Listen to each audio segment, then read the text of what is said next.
आणि मग साताऱ्यात ताडून ताडून मारला त्याला. भैया पाहुणे कुठे गावात निघालोय. गावात कुठे पवारांच्यात. पवारांच्यात काय विशेष अहो ते सुरेंद्र पवार आहेत का नाही, त्यांच्या पुरीला स्थळ बघायला आलोय मी. कंट्रोल भैया. अरे काय कंट्रोल, माझी सटकायच्या त्याला इथनं सटकवा.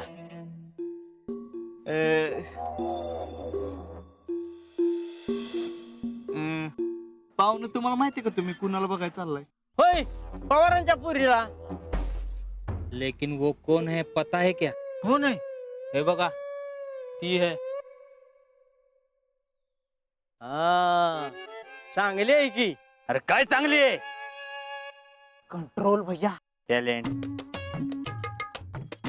माणूस भला दिसतोय, त्याला खरं सांगायला नको. सांगा, खरं सांगा त्याला. कसं आहे पाहुणे, या पुरीच्या आठवड्यात असलं 2 तरी फ्लेक्स लागतातच बघा. आठवड्यातनं 2. होय अहो बाकीच्या पोरी लग्न करून सासरी जातात, सासरला स्वर्ग बनवतात. पण ही पोरगी सासूर व अडीतल्यांनाच स्वर्गात पाठवल. फार डोकाने येडी आहे का नाही भैया? हा, तशी मात्र पोरगी दिसत नाही हो. हवं दिसतं तसं नसतं म्हणूनच तर गोळ आहे. अव नुसती पोस्टरबाजी करत असते बघा ही. हा अहो गावात काय बी असू दे, हिचा फ्लेक्स आहेच. म्हणजे असं सारखं सारखं चालतं बाई. अहो पाहुणे ज्या गावात जाईल, ज्या घरात जाईल, तिथं बी असंच पोस्टर लावल बघा. अवघडच आहे हे प्रकरण. तुम्ही जे स्थळ आणलंय त्याचं फ्लेक्सचं दुकान आहे का? फ्लेक्सचं दुकान? नाही नाही. अर मग महिन्याला 10,000 खर्चच आहे फ्लेक्स लावायला. अहो तिला आजारच आहे फ्लेक्स लावायचा.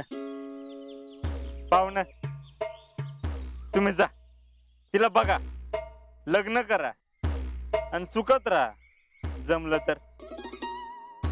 पण भैया साहेब, इनको पता है ना लड़की थोड़ी पागल है. पागल हाँ म्हणजे इडी. हाँ जमे, अरे लग्न करणारच म्हटलं माहिती असेलच की. असो, त्यांनीच ज्याचं स्थळ आणलंय तो आपल्या गावचा जावई होणार आहे.